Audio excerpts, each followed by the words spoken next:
My mother-in-law said, family doesn't keep secrets. So I told everyone what she said about them. This was at Thanksgiving. 23 people crammed into her dining room, the good china out, her famous pecan pie cooling on the counter. Diane had been needling me all week about hosting more, being more present, making my husband happier. A wife should be transparent, she'd announced that morning while criticizing how I folded napkins. Fine, transparency it is. I stood up mid-meal, wine glass in hand. Since Diane believes family shouldn't keep secrets, I have some things to share. My husband's face went white. He knew what was coming. His mother smiled, thinking I was about to give some heartfelt speech about gratitude. Diane told me last month that your wife, Patricia, I gestured to my brother-in-law, only married you for the insurance money after your cancer scare. She said Patricia was already looking at divorce as attorneys. Patricia dropped her fork. I turned to my husband's sister, Renee. Diane said your adopted son will never be real family because he doesn't have her blood. She called him your little charity case. Renee's eyes filled with tears, her 10-year-old son sitting right there. She told me your dad, Diane's husband, has a daughter from an affair. She's 14 now, living in Portland. Diane's been paying her mother $2,000 a month in hush money for 6 years. My father-in-law stood up so fast his chair fell backward. The table erupted, shouting, crying, accusations flying. Diane's face had gone from red to purple to an unsettling gray. How dare you, she screamed. I trusted you with those things in confidence.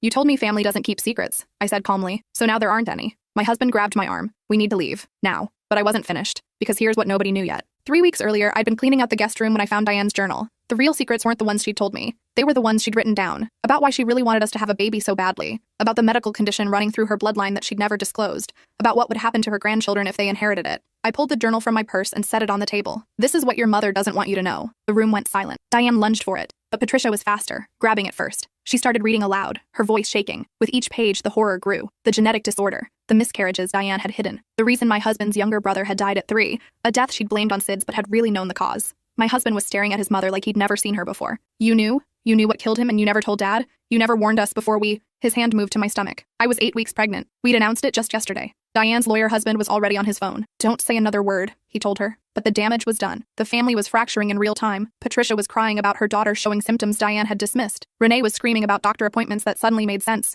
Then Diane looked directly at me, her expression shifting to something cold and calculated. You have no idea what you've just done. Neither do you, I said, because I hadn't told them the final secret yet. The one I'd discovered just that morning when I'd received a mysterious envelope at my home. Inside was a legal document, dated from 30 years ago. A document that changed everything about who this family really was, about who Diane really was. My husband saw my expression shift. What? He whispered. What else? I looked at Diane. She'd gone very, very still. She knew I knew. Tell them, I said softly, or I will. Diane's hand was shaking as she reached for her wine glass. The room held its breath. Patricia was still holding the journal. My father-in-law was staring at his wife like she was a stranger, and I was holding the envelope that contained proof of a secret so devastating it would destroy not just this family, but 3 others connected to them. Diane opened her mouth to speak just as the front door burst open. A woman I'd never seen before stood in the doorway. She was maybe 55, with graying hair pulled back in a tight bun, and eyes that immediately locked onto Diane. Hello, Mother. The wine glass slipped from Diane's fingers, shattering on the hardwood floor. Red liquid spread like blood across the pristine white rug she'd spent $3,000 importing from Turkey. Who are you? My father-in-law demanded. The woman's smile was bitter. I'm Christine, Diane's first daughter,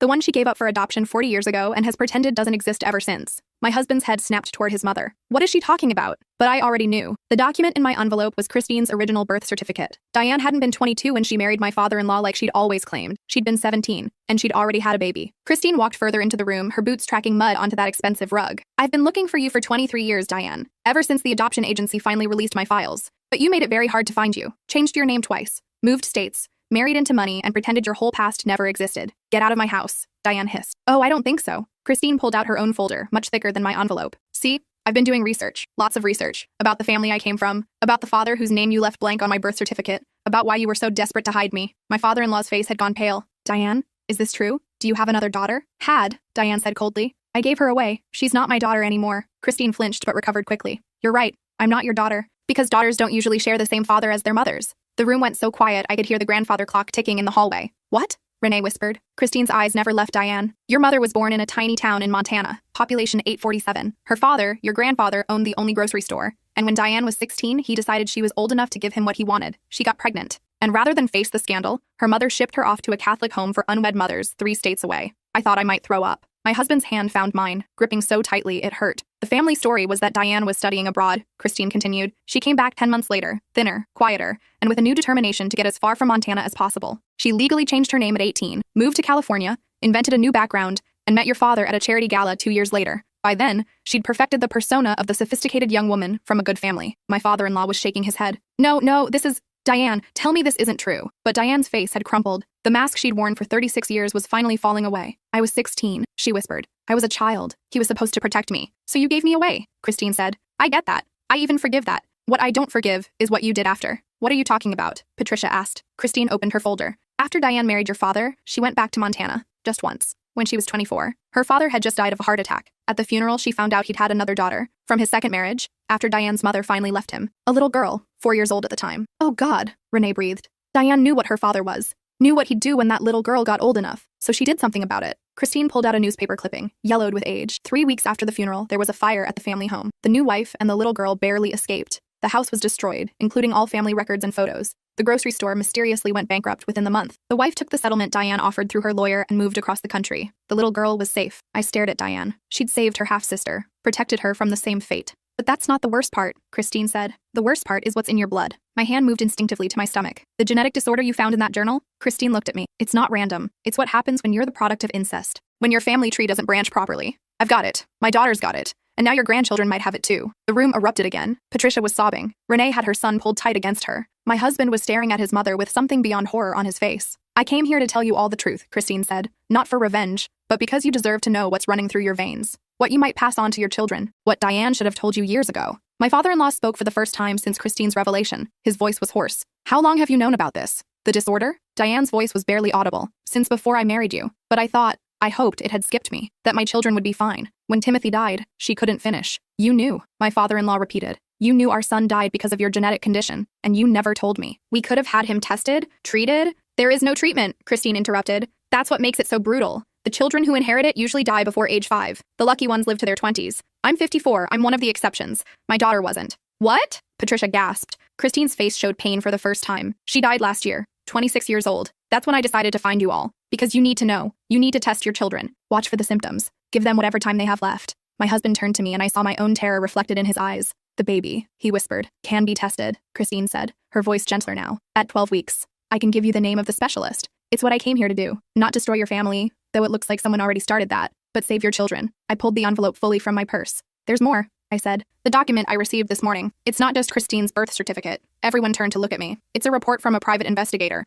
one my father-in-law hired 32 years ago, right after he married Diane. My father-in-law's eyes widened. How did you... I destroyed those files. You destroyed copies, I said. The investigator kept the originals. His daughter found them when he died last month. She's the one who sent them to me after seeing our pregnancy announcement on social media. She thought we deserved to know what her father found out. I spread the papers on the table, amid the broken glass and ruined dinner. My father-in-law suspected Diane was lying about her past, so he hired someone to find out the truth. The investigator discovered everything. The incest, Christine's existence, the genetic disorder, the fire in Montana, all of it. Diane's face had gone gray. You knew? My father-in-law couldn't meet her eyes. I knew enough. I knew you'd been through something terrible. I knew you were protecting a secret. But I thought, I loved you. I thought love would be enough, that we could move forward without looking back. You knew, Diane repeated, her voice rising. You knew about the genetics and you let us have children anyway? I didn't know about the disorder until after Timothy was born, he said desperately. By then, I'd already lost one son. I couldn't lose my marriage too. So you let more children be born, Patricia said slowly. Renee, your other sons. You gambled with our lives because you didn't want to face the truth. The accusations were flying now, everyone talking over each other. But I was watching Christine, who'd moved to stand beside me. Why send them to her? She asked, gesturing to me. Why not confront them yourself? I met her eyes.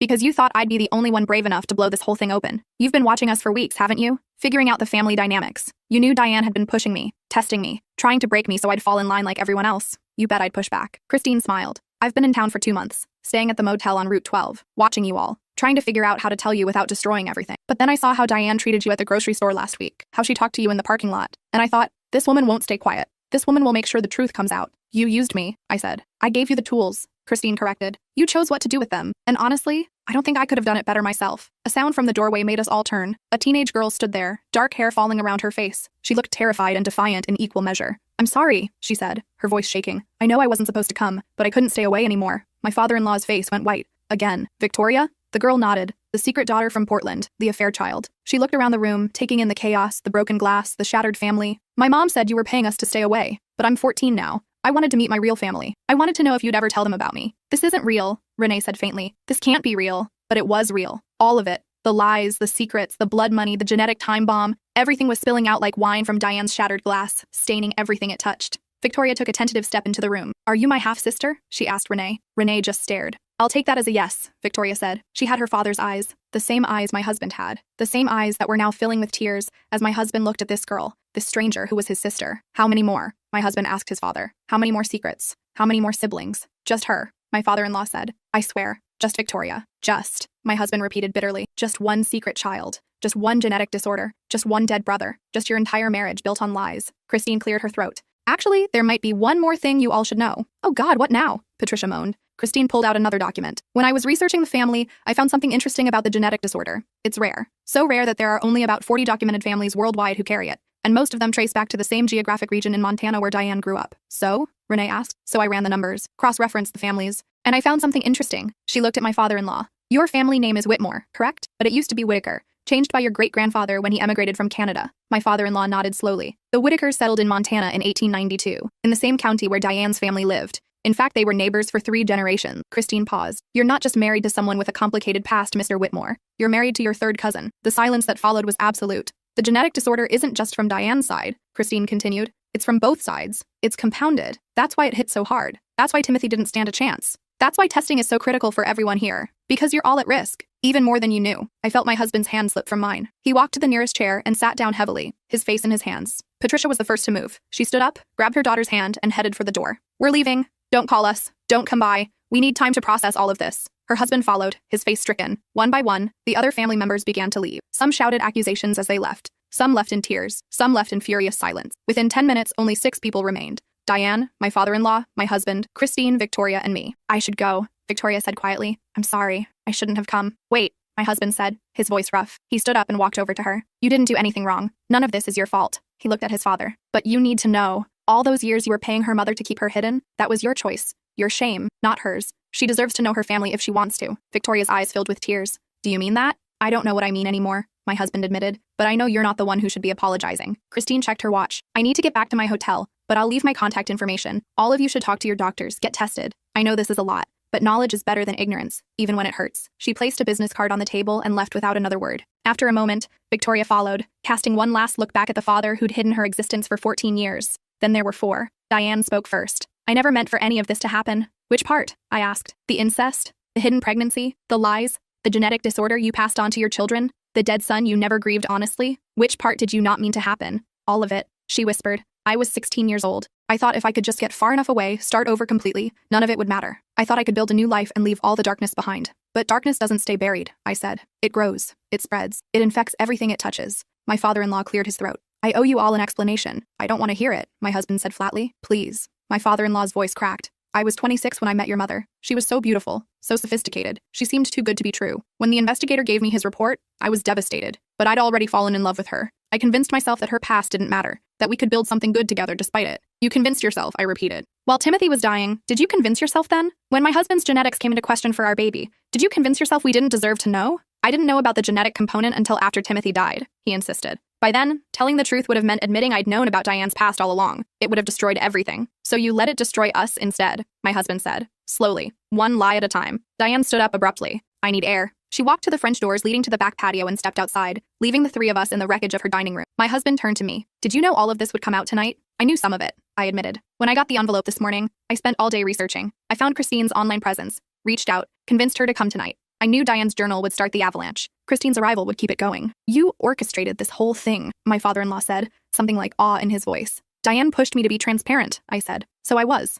About everything. My husband was looking at me like he didn't quite recognize me. You've been planning this for how long? Since I found the journal 3 weeks ago. Since I realized that Diane's push for us to have a baby immediately, her insistence that we not do genetic testing, her dismissal of every concern I raised, it all meant something darker than just an overbearing mother-in-law. She knew, she's always known, and she was willing to gamble with our baby's life rather than face her past. Our baby, my husband repeated. He sat back down looking lost. What are we going to do? We're going to get tested, I said firmly, at 12 weeks. And if the baby has the disorder, we're going to make an informed decision together, not based on your mother's guilt or shame, but on what's right for us. And if I carry it, he asked, if I have the gene, then we deal with it, I said, together, honestly. No more secrets. My father-in-law cleared his throat. I should check on Diane, but he didn't move. He just sat there, looking at the ruins of his family's Thanksgiving dinner. Outside, I could see Diane standing on the patio, her silhouette sharp against the darkening sky. Her shoulders were shaking. For the first time since I'd known her, she looked small, vulnerable, human. I didn't know it would feel like this, I said quietly. Destroying everything. You didn't destroy it, my husband said. He reached for my hand again, tentative this time. It was already destroyed. You just made it visible. We sat in silence for a while. The grandfather clock ticked. Somewhere in the house, the furnace kicked on. Normal sounds in a world that had just become deeply abnormal. Finally, my husband stood. We should go home. I can't be here anymore. I nodded and gathered my purse. My father-in-law watched us prepare to leave, his face a mask of grief. Will you come back? He asked. For Christmas? For Victoria? She'll need family now. I don't know, my husband said honestly. I need time to figure out who my family even is anymore. We drove home in silence. It was only when we were pulling into our driveway that my husband finally spoke again. That thing you said? About making informed decisions together. Did you mean it? Every word. Even if the baby has it? Even if I carry it? I turned to face him. I married you because I love you. Not your genetics. Not your family. You. Whatever comes next, we face it together. No secrets. No lies. Just us. He kissed me then, desperately, like I was the only solid thing in a world that had turned to quicksand. When we finally pulled apart, his face was wet with tears. I'm sorry, he whispered. I'm so sorry you married into this nightmare. I'm not, I said, and I meant it. Because for the first time since I joined this family, everything was finally honest. Painful? Yes. Devastating. Absolutely. But honest. We went inside. I made tea. He sat at the kitchen table, staring at nothing. After a while, his phone started buzzing. Text after text from various family members. Renee saying she needed space. Patricia demanding answers he didn't have. His other brother, the one who'd left the dinner early claiming work obligations, asking what the hell had just happened. You don't have to answer them, I said. I know, but he picked up the phone anyway, scrolling through the messages. Half of them are angry, the other half are terrified. Nobody knows what to do next. None of us do, I said. This isn't something you can solve in one night. He set the phone down. Can I ask you something? Anything. That moment when you stood up with the wine glass, when you decided to tell everyone Diane's secrets? Did you know it would go this far? Did you know Christine would show up and Victoria and all of it? I thought about lying, making it seem less calculated than it was, but we'd just committed to honesty. I knew Christine was planning to come. We'd been messaging all day. I didn't know about Victoria, that was pure chance. But yes, I knew it would be bad. I knew it would probably destroy your family's relationships. And I did it anyway. Why? Because your mother was going to let our baby die, I said simply. If we'd had a child with the disorder, if we'd never known to test for it, she would have let it happen. Just like she let it happen to Timothy. Just like she's been letting it happen to everyone in this family for decades. I couldn't let that continue. He was quiet for a long moment. I should be angry with you. Are you? No. He looked up at me, his eyes clear for the first time in hours. I'm grateful. Terrified and devastated, but grateful. You saved our baby's life. You saved me from becoming like them, keeping secrets, protecting pride over people, letting the lies pile up until they suffocate everything good. The tea kettle whistled. I poured 2 cups, added honey to his the way he liked, and brought them to the table. We sat there in our small, honest kitchen, in our small, honest life, and tried to imagine a future that didn't include the family that had defined him for 32 years. Do you think they'll forgive us? He asked. Some of them might. Eventually. Others won't. But forgiveness isn't the point anymore. Truth is, he wrapped his hands around the warm mug. My mother is going to hate you forever. Probably. My father might never speak to us again. Maybe. We might lose everyone. We might. I reached across the table and took his hand. But we'll still have each other. And we'll have a baby who deserves to be born into honesty, whatever else that brings. He nodded slowly. Together. No secrets. No secrets. We finished our tea. Eventually, we went to bed, though neither of us slept much. I lay awake, feeling the slight flutter in my stomach that might have been the baby, or might have been my own anxiety, and wondered what genetic roulette we'd just signed up for. At 3 a.m., my phone buzzed. A text from Christine. Thank you for tonight. I know it cost you, but you gave me something I never thought I'd have. The truth about where I came from. That matters more than you know. I typed back. Will you stay in touch? Our baby might need someone who understands what we're facing. Her response was immediate. Always. Family doesn't end with blood. Sometimes it begins with honesty. I showed the text to my husband, who was also awake, staring at the ceiling. He read it twice, then handed back my phone. She's right, you know, Christine. About family. I know. I have a sister I never knew about, he said, and a cousin who's actually a half-aunt, and a dead brother whose death was preventable, and parents who lied about all of it. What kind of family is that? The one you had, I said. Not the one you'll build. He turned to look at me. What if I'm like them? What if the lying is genetic too? Is it? I don't know. I've been keeping small things from you. Nothing major, but, like, I hate your mother's pot roast, but I always tell her it's delicious. And I secretly resent how much time you spend with your college friends. And sometimes I look at our apartment and wonder if this is all there is, if we're ever going to afford something bigger, something that feels less like we're still playing at being adults. Those aren't lies, I said gently. Those are normal marriage thoughts. Everyone has them. The difference is whether you hide them until they become poisonous, or whether you talk about them before they fester. So I should tell your mother her pot roast is terrible? I laughed, surprising both of us. Maybe not that. But the other stuff? Yes. Tell me. I want to know when you're feeling trapped or resentful or uncertain. I want the messy truth, not the polite fiction. Your pot roast is terrible too, he said. Really, truly awful. I've been choking it down for 3 years. I know, I said. Your face gives you away every time. Then why do you keep making it? Because you kept saying you loved it. I thought maybe I was getting better. I smiled. See? Small lies that seem kind, but actually just keep us from the truth. No more pot roast, I promise. Thank God. We lay there in the dark, having the most honest conversation of our marriage in the aftermath of destroying his family's lies. It felt appropriate somehow, like we were learning how to be married all over again, this time with clearer eyes. I'm scared, he admitted, about the baby, about what we might find out. Me too. What if we lose it? What if the testing shows the disorder and we decide we can't go through with it? Then we'll grieve, together, and we'll decide what comes next, together. And if we keep it and it dies young like Timothy, then we'll love it with everything we have for whatever time we get. But at least we'll know. At least we'll be prepared. At least we won't lie to ourselves or our child about what's happening. He was quiet for so long I thought he'd fallen asleep. Then he said, I think I need to talk to someone, a therapist, to work through all of this. That's a good idea. Will you come with me for some of the sessions? Of course. And will you get therapy too? Because I know you're strong, but nobody could handle what you did tonight without it taking a toll. I hadn't thought about that. About the cost to myself of being the one to detonate the bomb. Yeah, I probably should. We'll figure it out, he said. Together. This time, we both fell asleep. I woke to my phone ringing. It was barely 7 a.m. I grabbed it, seeing Diane's name on the screen. For a second, I considered not answering, but curiosity won. Hello, I need to speak with you. Her voice was hoarse, like she'd been crying all night. In person, just you, not my son. I don't think that's a good idea. Please. The desperation in that single word made me pause. Diane never said please, never showed weakness. I need to explain. I need you to understand. Understand what? That you're willing to sacrifice your grandchildren to protect your secrets? It's not that simple. It never is, I said. But some things are simple, like being honest with your children about their medical history, like not lying to your husband for 36 years, like not making your daughter-in-law the villain for telling the truth you should have told decades ago. I know. Her voice broke. I know I've done terrible things, but I need you to understand why. Please, give me 1 hour. That's all I'm asking. I looked at my husband, still asleep beside me. He looked peaceful for the first time in weeks. I didn't want to wake him, didn't want to tell him his mother was already trying to manipulate the situation, but I also wanted to hear what she had to say. Not because I thought it would justify anything, but because I needed to know how deep the damage went, how much recovery would be required, whether recovery was even possible. 1 hour, I said. The coffee shop on Miller Street. 9 a.m. Thank you. I hung up and immediately regretted agreeing, but it was done. I got up quietly, showered, dressed, and left a note for my husband. Diane asked to meet. I said yes. Back by 10. I love you. The coffee shop was nearly empty when I arrived. Diane was already there, sitting in the back corner, wrapped in an expensive coat that probably cost more than my monthly salary. But her face told a different story. No makeup, hair unstyled, eyes swollen from crying. She looked like she'd aged 10 years overnight. I ordered coffee and sat down across from her without preamble. You have 1 hour. Talk. She wrapped her hands around her own cup, not drinking. I was raped by my father from the time I was 13 until I got pregnant at 16. The baby, Christine, was the result of 3 years of systematic abuse. When my mother found out I was pregnant, she didn't protect me. She shipped me away to protect him, to protect the family's reputation. I said nothing, just waited. At the home for unwed mothers, they told me I was sinful, that I'd tempted my own father, that giving up the baby was my penance. I believed them. I believed it was my fault for 16 months. Then I ran away. I was 17, penniless, and had nothing but a new name and a determination to never let anyone hurt me again. I'm sorry that happened to you, I said carefully. But trauma doesn't excuse what you've done to your own family. I know. She looked up at me, her eyes desperate. But I need you to understand. I thought if I could just be perfect enough, good enough, successful enough, nobody would ever see the dirty, broken girl from Montana. I thought if I had a beautiful family and a perfect life, I could erase everything that came before. The disorder, when I found out about it, I convinced myself it had skipped me, that my children would be fine, that I deserved a normal life after everything I'd been through. And when Timothy died, she flinched. I knew. Of course I knew. But admitting it would mean admitting everything else. The incest, the rape, Christine, all of it. I couldn't do it. I couldn't face it. So I buried it deeper. Told myself it was just bad luck, that it wouldn't happen again. But you kept pushing my husband and me to have children immediately, I said. Even after you knew about the disorder. Even after you knew what could happen. Why? Because I'm a coward, she said simply. Because I wanted to believe that if you had healthy children, it would prove the disorder wasn't that serious. That Timothy's death was a fluke. That I hadn't damned my entire family line. You used us, I said flatly. You were going to use our baby to make yourself feel better about killing your son. Yes. The word was barely a whisper. I'm a monster. I know that now. But I need you to know. I never wanted any of this to happen. I just wanted to be normal, to be safe, to have a family that loved me without knowing where I came from. You had that, I said. Your husband loved you. Your children loved you. But you couldn't let yourself be loved honestly. You needed to be loved as a lie. I didn't know how to be anything else. We sat in silence. Around us, other customers came and went. Normal people having normal mornings, their biggest concern whether to get a latte or an Americano.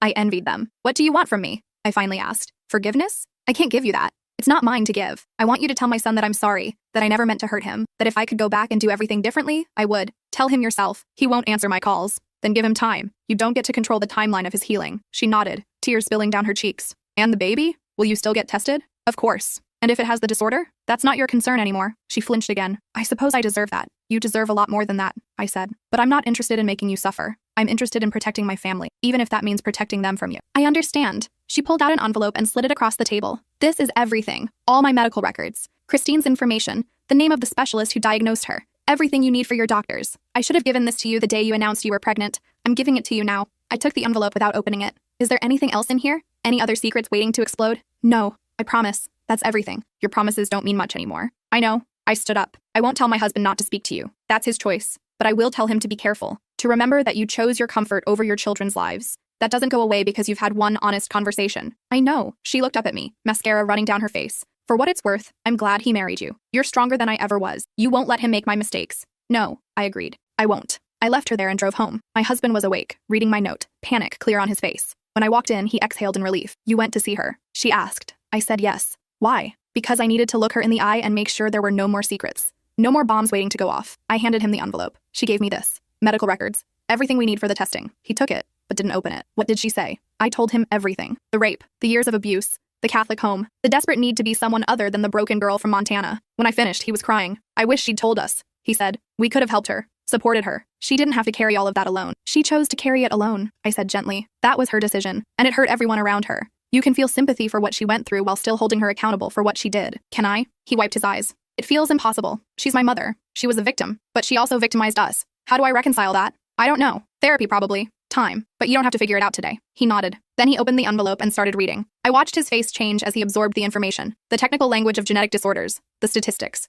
The prognosis for children born with a mutation. It was brutal in its clarity. Christine's daughter died at 26, he said. There are pictures here. She looked healthy in them, happy. And then she wasn't. No, then she wasn't. He kept reading. The disorder is progressive. Vision problems first, then mobility issues, then organ failure. Most people who have it die before 30. The ones who make it longer do so in constant pain. That's what we might be passing on to our baby. Yes. We sat with that for a while. The magnitude of it. The impossibility of it. Do you want to keep it? He asked finally. If the tests come back positive? I don't know, I admitted. I love this baby already. But I don't know if I can bring a child into the world knowing they'll suffer. Knowing they'll die young. Me neither. But I also don't know if I can terminate a pregnancy because of something that might not even manifest. The mutations aren't a guarantee. They're a probability. A high probability. But not certain. He set down the papers. We have 3 weeks until the testing window. 3 weeks to figure out what we believe. What we're willing to risk. Do you want to talk to Christine? She might have insights we don't. Maybe. Probably. He rubbed his face. This is impossible. How do people make these decisions? I don't think they do, I said. I think they just make a choice and then live with it and hope they made the right one. That's terrifying. Yes.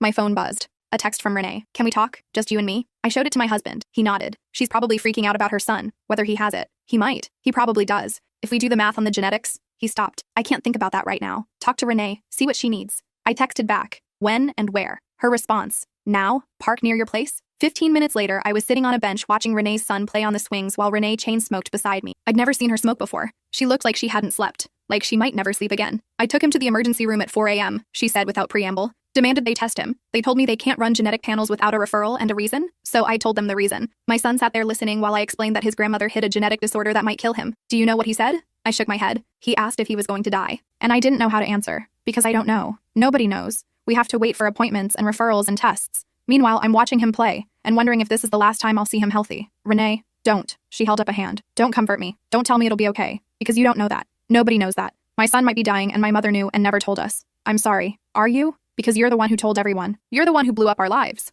Would you rather not know? Would you rather wait until your son started showing symptoms before finding out there was something you could have been monitoring? She took a long drag on her cigarette. No. God help me. No. I needed to know. But that doesn't make it easier. Nothing about this is easy. My husband left this morning, she said. Took a bag and said he needed space. He can't handle it. Can't handle the idea that our son might die. That we chose adoption to avoid genetic problems and ended up connected to them anyway. Your son is still your son. Genetics don't change that. Tell that to my husband. Tell that to my mother, who called my beautiful boy a charity case. We watched the boy swing higher and higher, completely oblivious to the storm surrounding him. He was laughing. Just a normal kid having a normal morning at the park. I need you to tell me something honestly, Renee said. Do you regret it? Telling everyone? I thought about that. About the chaos and the broken relationships and the pain I'd caused. About Diane crying in the coffee shop and my husband's tortured face and Renee's terror. About Victoria showing up at a house that didn't want her and Christine finally getting the truth she'd been seeking for decades. No, I said. I don't regret it, because the truth is always better than lies, even when it hurts. Especially when it hurts. She nodded slowly. I think I hate you for it anyway. That's fair. But I also think I'm grateful. And I don't know how to hold both those feelings at the same time. You don't have to figure it out today. She laughed bitterly. Everyone keeps saying that. Like time makes this easier. But it doesn't. Every day my son wakes up healthy is one day closer to the day he might not. Or one day further from a disease he might not have. Optimism doesn't suit you. It doesn't suit anyone right now. Her son ran over, breathless and happy. Mom, can we get ice cream? Renee looked at him and I watched her face crumble and then rebuild itself in seconds. Sure, baby. Whatever you want. He cheered and ran back to the swings for one more turn. Renee stubbed out her cigarette and stood up. Thank you for meeting me. Anytime. I mean it. Even though I hate you a little, I'm glad you're here. I'm glad someone in this family has the guts to tell the truth. She paused. Your baby? We're getting tested. And if, we'll figure it out when we get there. She nodded. I hope it's okay. I really do. This family doesn't deserve more tragedy, even if we kind of brought it on ourselves. She walked toward her son and I headed back home. My husband was waiting. The medical papers spread across our kitchen table like the map of a disaster zone. Renee okay? He asked. No, but she will be. Maybe. Eventually. Her husband left. She told me. This is what we do, he said quietly. As a family, when things get hard, we scatter. We hide. We pretend. Even the next generation is already doing it. Then we'll break the cycle. Right here. Right now. We stay. We face it. We don't hide. Even if it destroys us. We're already destroyed, I pointed out. This is just the rebuilding part. He pulled me close. I could feel his heart racing, smell the coffee on his breath, feel the fear radiating off him, but he didn't let go. He held on. Together, he whispered into my hair. Together, I agreed. The next 3 weeks were a blur. We scheduled the genetic testing, made appointments with specialists, reached out to Christine, who provided more information, and agreed to talk with us about her experiences. We started therapy, both individually and as a couple. We ignored calls from most of the family and took a few from others. Patricia reached out to say she'd gotten her daughter tested. Results pending. She wasn't speaking to my father-in-law, but wanted to maintain contact with us. Victoria sent a tentative text asking if we'd like to meet for lunch sometime. My husband said yes. Diane called every day. We never answered. She left voicemails that started apologetic and gradually became desperate, then angry, then resigned. My father-in-law texted once, "I'm getting a divorce. It's time." 3 weeks felt like 3 years. Every morning I woke up aware of the cells dividing inside me, creating a person who might be doomed before they even took their first breath. Every night I lay awake wondering what we'd do if the worst happened. If we'd have the strength to make the right choice, whatever that was. The day of the testing arrived. We drove to the specialist's office in silence. The waiting room was full of other couples with that same tense, terrified look. We were all waiting to find out if our futures were blessed or cursed. When they called our name, I reached for my husband's hand. He held on like I was the only thing keeping him anchored to earth. Maybe I was. The genetic counselor was kind but professional. She explained the testing process, the timeline for results, the accuracy rates. Everything was very clinical, very removed from the human terror of what we were actually facing. "Do you want to know today?" she asked. "Or would you prefer to wait for the full panel results?" "Today," we both said at once. She nodded. "Then let's begin." The actual testing took 20 minutes. The waiting for preliminary results took 2 hours. We sat in the same waiting room watching other couples come and go. Some left in tears, some left smiling, most left looking shell-shocked, like us, unable to process whatever they'd been told. Finally, the counselor called us back. Her face was carefully neutral, telling us nothing. We sat down. She opened a folder. "I have your preliminary results," she said. "The full genetic panel will take another week, but we were able to identify the specific markers you were concerned about." And my husband's voice was hoarse. She looked at both of us. "Your son does not carry the genetic mutation." The room spun. My husband made a sound somewhere between a sob and a laugh. I couldn't breathe. "Our son?" I managed to say. She smiled. "Yes, it's a boy. And based on these preliminary results, he has no markers for the disorder your family carries. You're having a healthy baby." My husband burst into tears, full, gasping sobs that shook his whole body. I held him while he cried, my own tears falling into his hair. The counselor discreetly left the room, giving us privacy. "He's okay," my husband kept saying. "Our son is okay." "He's okay," I repeated, feeling the words settle into my bones. "We're okay." We stayed like that for a long time. Eventually, we pulled ourselves together enough to hear the rest of the information. The counselor confirmed that neither my husband nor I carried the genetic mutation. The family disorder had somehow, miraculously, skipped him entirely. "This is unusual but not unheard of," she explained. "Genetic inheritance isn't always predictable. Sometimes the mutations don't express. Sometimes they skip generations. You were very fortunate." Fortunate felt like too small a word for what we'd just been given. A second chance. A life free from the shadow of our family's genetic curse. A son who would grow up healthy. We drove home in a daze. Halfway there, I started laughing, then crying, then both at once. My husband pulled over and we held each other in the car,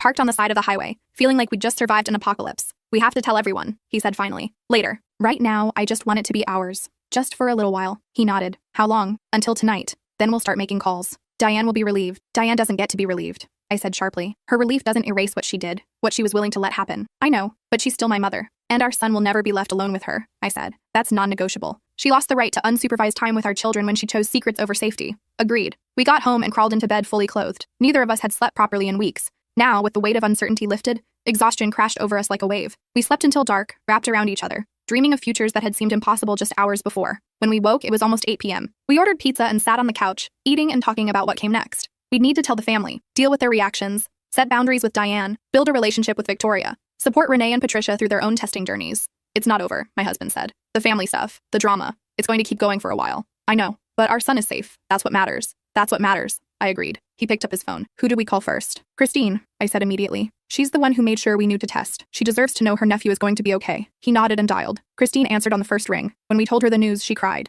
"Thank God," she kept saying. "Thank God." After we hung up with her, we called Renee. She answered, sounding exhausted. "Please tell me you have good news. I need some good news." "He's healthy," my husband said. "Our son is healthy. He doesn't have it." She broke down. "I'm so happy for you. So happy. We get our results next week. I'm terrified. Whatever happens, we'll help. I promised. You're not alone in this. Thank you. Thank you for telling everyone the truth. If you hadn't, I wouldn't have known to test. Neither would Patricia. You saved our children, even if you almost destroyed our family to do it." After that, we called Patricia, who sobbed with relief for us, and asked us to pray for her daughter's results. We called Victoria, who we barely knew, but who deserved to be part of this family's new chapter. We even called my father-in-law, who answered on the first ring. "Is it good news or bad?" he asked immediately. "Good. The baby's healthy." I heard him make a sound that might have been a sob. Thank God. I was so afraid. I thought my sins would keep visiting themselves on generation after generation. I thought we'd never escape what Diane and I did. "You might not escape it yet," my husband said. "Renee and Patricia are still waiting on results." "I know. I've been praying more in the last 3 weeks than I have in 30 years. Maybe it's too late for that. Maybe God doesn't listen to people like me, but I'm trying." "We'll talk soon," my husband said. "About everything, but not tonight." "Not tonight," his father agreed. We didn't call Diane. Neither of us could face that conversation yet. Let her wait one more night. Let her wonder. She'd put us through weeks of terror. She could handle a few more hours. Instead, we sat on our couch, my husband's hand on my stomach, and talked about our son, about names and nurseries, and what kind of parents we wanted to be. We talked about honesty and transparency, and never, ever keeping secrets that could hurt the people we loved. I want him to know about all of this, my husband said. When he's old enough, I want him to understand why his grandmother isn't in our lives much, why we're so careful about medical information. I don't want him to grow up with lies. Agreed. Age-appropriate truth, always. Even when it's painful, especially then. We fell asleep on the couch, the TV playing quietly in the background, dreaming of our healthy son and the honest life we'd build for him. The next morning I woke to my phone buzzing. A text from Diane. Please. I need to know about the baby. I can't sleep. I can't eat. Please tell me. I showed it to my husband. He sighed. We should tell her. As much as I want to make her suffer, we should tell her. You tell her I can't. He took my phone and typed. The baby is healthy. He doesn't have the disorder. But this doesn't change anything between us. You still chose to hide the truth. You still risked our son's life. Those things don't go away because we got lucky. Her response came immediately. Can I see you? Both of you? Please. I need to try to make this right. He looked at me. I shook my head. Not yet. I'm not ready. He typed. Not yet. We need time. We'll let you know when we're ready. Thank you. Thank you for telling me about the baby. Congratulations on your son. Does it feel weird? My husband asked. That she's congratulating us after everything? Everything feels weird now, I said. Normal is going to be a long time coming. Over the next week, the rest of the family's results came in. Patricia's daughter was healthy. Renee's son carried the mutation. The devastation was complete. Renee called us sobbing, unable to form coherent words. When she finally calmed down enough to talk, she told us she'd decided to move closer to the specialist in Boston to give her son the best chance at managing the disorder if symptoms appeared. Her husband still hadn't come back. Do you need help with anything? I asked. Money, moving, anything? No. My mother has offered to pay for everything. The medical care, the move, all of it. I think she's trying to buy forgiveness. Is it working? No. But I'm taking her money anyway. My son deserves the best care, even if it comes from someone who should have warned us years ago. Patricia called with similar news. Her daughter was terrified, but healthy. They were going to do genetic counseling before she had children of her own. Make sure this curse stopped with them. Victoria reached out to say she'd been tested too. She didn't have it. She was the only one of my father-in-law's children who'd been spared completely. I feel guilty, she told us over coffee. Like I don't deserve to be okay when everyone else is suffering. That's called survivor's guilt, my husband said gently. It's normal, but you didn't do anything wrong. You deserve to be healthy. So did your brother, she said.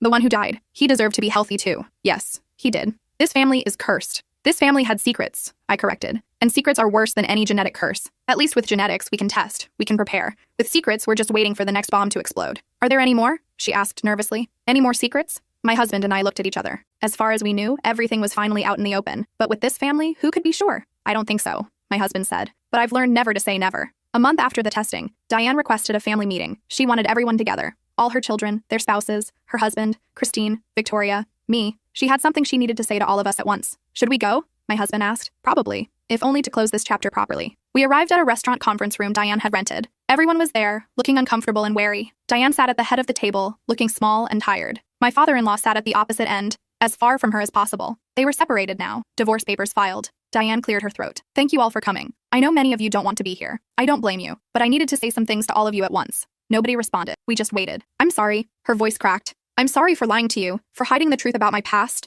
about our genetics, about Timothy's death. I'm sorry for prioritizing my own shame and fear over your right to know. I'm sorry for the years I stole from you by not telling you the truth sooner. I'm sorry for every choice I made that hurt you. Renee's voice was cold. Sorry doesn't fix my son. No, Diane agreed. It doesn't. Nothing I say or do will fix what I've done, but I'm trying to make amends anyway. I've set up trust funds for every grandchild's medical care, for genetic counseling, for therapy, for whatever they need. I've sold the house, and I'm downsizing. Half the money is going to genetic research for the disorder. The other half is split between all of you. We don't want your money, Patricia said. I know, but you need it. For medical bills, for moves, for whatever comes next. Take it, please. It's literally the least I can do. What about you? Christine asked. She'd been quiet until now, watching her birth mother with an unreadable expression. Where will you live? I'm moving to Montana, Diane said. Back to where I came from. There's a support group there for survivors of childhood sexual abuse. I'm going to finally deal with what happened to me instead of running from it. And I'm going to make sure my father's other victims get help too. There were more. I've spent the last month tracking them down. Some want therapy, some want legal action. I'm helping them get whatever they need. That's good, I said. It was the first positive thing I'd felt toward Diane in weeks. That's actually good. It doesn't make up for what I did to you all, she said. But it's a start. And I'm not coming back until I've done the work. Real work. Not just apologizing and expecting forgiveness. Actual therapy and healing and facing what I've been running from for 40 years. How long will that take? My husband asked. I don't know. Years, probably. Maybe forever. But I'm not asking you to wait for me. I'm not asking for forgiveness or for your relationships back. I'm just asking that you take the money I'm offering and use it to build better lives than I gave you. Lives built on truth instead of lies. We sat in silence. Around the table, I could see people processing. Some looked angry. Some looked sad. Some looked relieved that she was leaving. Some looked afraid of what came next. I have one more thing, Diane said. She pulled out a box and slid it to the center of the table. This is every secret I've kept. Every lie I've told, every piece of information I should have shared. It's all written down, all documented. If you want to read it, you can. If you want to burn it, do that instead. But I'm not taking it with me. I'm leaving it behind. I'm done with secrets. Nobody reached for the box. We all just stared at it like it might explode. Christine finally stood and picked it up. I'll keep it. For now. If anyone wants to see what's inside, they can ask me. Diane nodded. Thank you. One by one, people started leaving. Some left without saying goodbye. Some hugged Diane briefly. Some couldn't even look at her. My husband and I were the last to go, aside from Christine and Victoria, who decided to get dinner together afterward. At the door, Diane caught my arm. Thank you, she said softly. For what? For being brave enough to tell the truth when I couldn't. For saving my grandchildren, even at the cost of destroying my family. For loving my son enough to risk everything to protect your baby. I looked at her, really looked at her, and saw what I hadn't been able to see through the anger and betrayal. A broken woman who'd been trying to outrun her trauma for 4 decades. A victim who'd become a victimizer. A person who'd made terrible choices out of terrible pain. I hope Montana helps you, I said. I really do. But you're right. This doesn't fix anything. You've got a long road ahead. I know. And we're not holding space for you while you heal. We're moving forward, building our own lives. Your healing is your responsibility, not ours. I know that too. I turned to leave, then stopped. Diane, that little girl in Montana, your half-sister, the one you saved from your father. Have you ever contacted her? Diane's eyes widened. How did you? Christine told me. Have you? No. I thought it was better if she never knew about me. If she just lived her life free from all of this. Maybe, I said. Or maybe she deserves to know she has a sister who loved her enough to burn down their childhood home to protect her. Maybe she deserves the truth too. Diane was crying now. I wouldn't know what to say. Start with sorry, then go from there. I left her standing in the doorway and walked out to where my husband was waiting. He took my hand without asking how it went. He knew. We both knew. Nothing was fixed. Nothing was resolved. But at least now everything was honest. At least now the truth was out. Ready to go home? He asked. Ready. We drove back to our small apartment, where a crib was now waiting in the spare room, where paint samples were taped to the walls and baby books lined the shelves, where we were building a life for our son based on transparency and truth and all the lessons we'd learned from his grandmother's lies. That night, lying in bed, feeling our son kick inside me, I thought about family, about blood and secrets and the ties that bind us, about how sometimes love isn't enough without honesty, about how sometimes honesty destroys everything, and that's okay because what's destroyed was built on lies anyway. Do you think we did the right thing? My husband asked in the darkness. Yes. Even though it cost us so much? Especially because it cost us so much. If truth was easy, everyone would tell it. It's the hard truths that matter. Will you tell me the hard truths? Always? Always, I promised. Even when they hurt, even when they're ugly, I'll tell you. Same. We fell asleep like that, promising honesty to each other in the dark, building a marriage that would be the opposite of his parents, creating a foundation for our son that was solid rock instead of quicksand. 3 months later, our son was born. We named him Christopher, after Christine, who'd traveled across the country to tell us the truth, who'd been brave enough to face her biological mother and demand honesty, who'd shown us that family could be chosen as well as born. Christine came to the hospital to meet him. She held him carefully, tears streaming down her face. He's beautiful, she whispered. He's healthy, I corrected. That's all that matters. That too. Renee came, her own son in tow. He'd started showing mild symptoms, but they were manageable so far. She'd found a good specialist in Boston, a support group, a therapist. She was building a life around her son's condition instead of running from it. Patricia visited with her daughter, who'd decided not to have biological children but was exploring adoption. She'd said she wasn't taking any chances. She'd seen what secrets could do to a family. Victoria stopped by with flowers. She was in college now, studying medicine. She wanted to research the genetic disorder, find better treatments, maybe even a cure someday. Someone should, she said. Someone should do something good with all this tragedy. My father-in-law came last, alone. His divorce was nearly final. He looked older, smaller, like the weight of his lies had physically diminished him. But he looked at Christopher with such joy, such relief, that I couldn't help but soften slightly. He's perfect, he said. He is, my husband agreed. And he's going to grow up knowing exactly where he came from. All of it. The good, the bad, the ugly. No secrets. That's good, my father-in-law said. That's how it should be. Diane didn't come to the hospital. She'd moved to Montana as promised. She sent a card and a gift, a children's book about telling the truth. The inscription read, "For Christopher. May you always be braver than your grandmother. Love, Diane." Should we keep it? My husband asked, holding up the book. Yes, I said. Someday he'll ask about her. This can be part of that story. 6 months after Christopher was born, we got a call from Christine. She'd been contacted by a woman named Elizabeth, Diane's half-sister, the girl Diane had saved from their father all those years ago. She'd seen Christine's name in some online support groups for families dealing with genetic disorders and had done some digging. She wanted to meet her sisters. What do you think? Christine asked. Should I say yes? That's your choice, I said. But I think more truth is always better than less, even when it complicates things. The meeting happened 3 weeks later. Elizabeth turned out to be a therapist specializing in childhood trauma. She'd known something was wrong with her early childhood but had never known what. When she learned about Diane, about the fire, about everything, she'd said only one thing. I want to thank her. We connected them. Diane and Elizabeth talked on the phone for 3 hours. I don't know what they said to each other. But afterward, Diane called my husband for the first time since she'd moved. Thank you, she said, for letting Elizabeth find me, for not keeping that secret too. We don't keep secrets anymore, my husband reminded her. Any of us. I know, and I'm grateful for that. Even though it cost me everything, I'm grateful. How's Montana? Hard, really hard, but good. I'm learning to face things I've run from my whole life. It's brutal, but necessary. Are you coming back? Not yet. Maybe not for years, but I want you to know. I'm proud of you, of how you handled all of this, of the father you're going to be. of the life you're building with your wife and son. I'm proud of you even though I don't deserve to be. My husband was quiet for a long time. Then he said, "Thank you. That means more than you know." They talked for a few more minutes, then hung up. My husband came and found me in the nursery, where I was rocking Christopher to sleep. My mother called. I heard. "How are you feeling?" "I don't know. Sad, relieved, angry, grateful. All of it at once." "That sounds about right." He sat down on the floor beside the rocking chair. "Do you think we'll ever have a normal family?" I laughed softly. "I think this is normal. The messy, complicated, constantly evolving kind of normal. The kind where you have to work at relationships instead of taking them for granted. I like that kind of normal." "Me too." Christopher stirred in my arms, making the little grunting noises that meant he was dreaming. I wondered what babies dreamed about. Warm milk and soft blankets and voices they recognized. Simple, honest things. "I want to tell you something," my husband said. "What?" "I'm scared. All the time. I'm scared I'll be like my parents. That I'll keep secrets or lie to protect myself. That I'll damage Christopher the way they damaged me." "Then tell me when you're scared. Tell me when you're tempted to lie. Tell me everything and we'll figure it out together." "And what if I can't? What if the lying is in my DNA? Then we'll catch it early and course correct.